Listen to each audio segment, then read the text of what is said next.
Positivism Hindi channel प्रेक्षकों को स्वागत।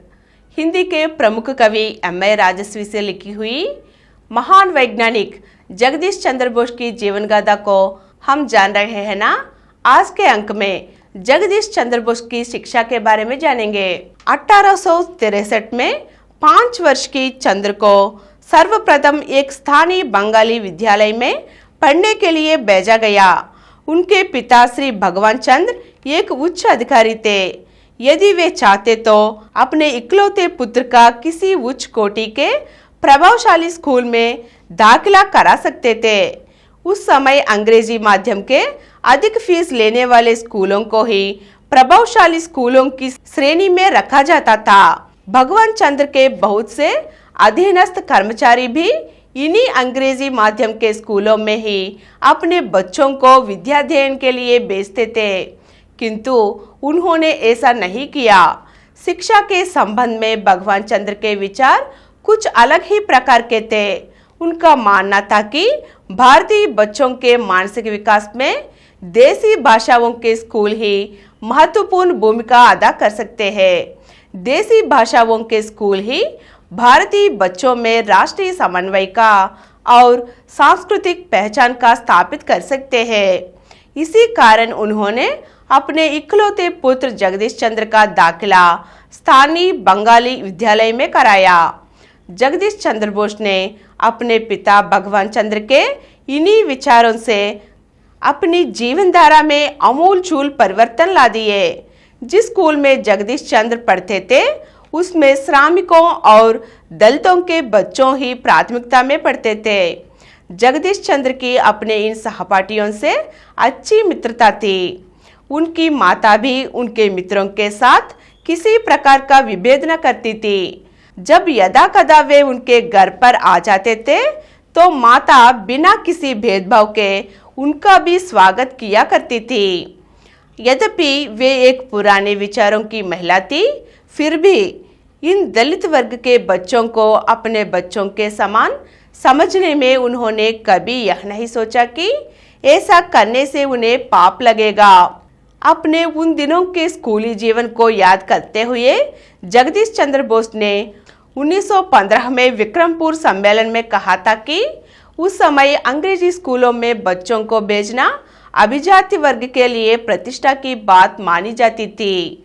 देसी भाषा के स्कूल में जहां मैं पढ़ने भेजा गया था, मेरे दाई ओर मेरे पिता के मुस्लिम चपरासी का लड़का और बाई ओर एक मचुओर का लड़का बैठता था। वे ही मेरे खेल के साथी भी थे। मैं उनसे चिड़िया, जानवरों और जल के जीवों की कहानियां बड़ी तल्लीनता के साथ सुनता था। शायद इन कहानियों ने ही मेरे मस्तिष्क में प्रकृति के रहस्यों की जांच पड़ताल करने के लिए अभिरुचि पैदा कर दी थी। बचपन के इसी मैत्री भाव के कारण ही मैंने कभी यह अनुभव नहीं किया कि वे ऐसे प्राणी हैं जिन्हें नीच जाति माना जाए। मैंने कभी यह एहसास नहीं किया कि हिंदू और मुसलमान दोनों जातियों में अछूत की समस्या एक जैसी है। बालक जगदीश को स्कूल ले जाने और लाने का काम भगवान चंद्र का वह नौकर करता था जो विगत में डाकू रह चुका था। उसने जगदीश को बंगाल की लोक संस्कृति से संबंधित अनेक कहानियां सुनाकर इस ओर उनका ध्यान आकृष्ट कराया। नौकर ने जगदीश को उन सब परिस्थितियों से भी अवगत कराया जिनके कारण उसे डाकू बनना पड़ा। जगदीश सभी बातों को बड़े ध्यान से सुनता था और समझता था, साथ ही वह उन पर गहराई से विचार भी करता था। धीरे धीरे उसके ज्ञान का क्षेत्र विस्तृत होता जा रहा था। जगदीश अपने जीवन में घटने वाली छोटी से छोटी घटना से भी सबक लेता था। जब वह पेड़ के नीचे बैठा होता तो यह सोचता रहता कि पेड़ से पत्ते टूटकर नीचे ही क्यों गिरते हैं, वे ऊपर क्यों नहीं चल जाते। बहते पानी को देखते थे, सोचता कि पानी का बहाव ढलान की ओर ही क्यों होता है। इस प्रकार के प्रश्नों के उत्तर जब उसकी समझ में ना आते तो वह इन प्रश्नों को अपने पिताजी से पूछता था। भगवान चंद्र यथासंभव पुत्र की जिज्ञासाओं को शांत करने का प्रयास किया करते थे। उसे इसी प्रकार की नई नई जानकारियां देकर उसका उत्साह बढ़ाते रहते थे। इस प्रकार भगवान चंद्र ने अपने बेटे के मन में नई नई जानकारियों के प्रति उत्साह की तीव्र भावना भर दी। उत्साह की यही तीव्र भावना जगदीश चंद्र बोस के जीवन में समय बीतने के साथ साथ बलवती होती चल गई।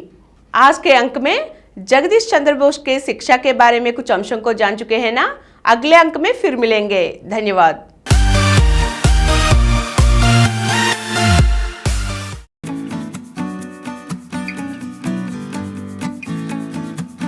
और कुछ वीडियो के लिए कृपया हमारे चैनल को सब्सक्राइब कीजिए और नीचे हुए घंटे के निशान पर दबाइए। Please download Samaram multi-channel app and watch your favorite channels from your mobile. App available on Google Play Store and subscribe to the channels.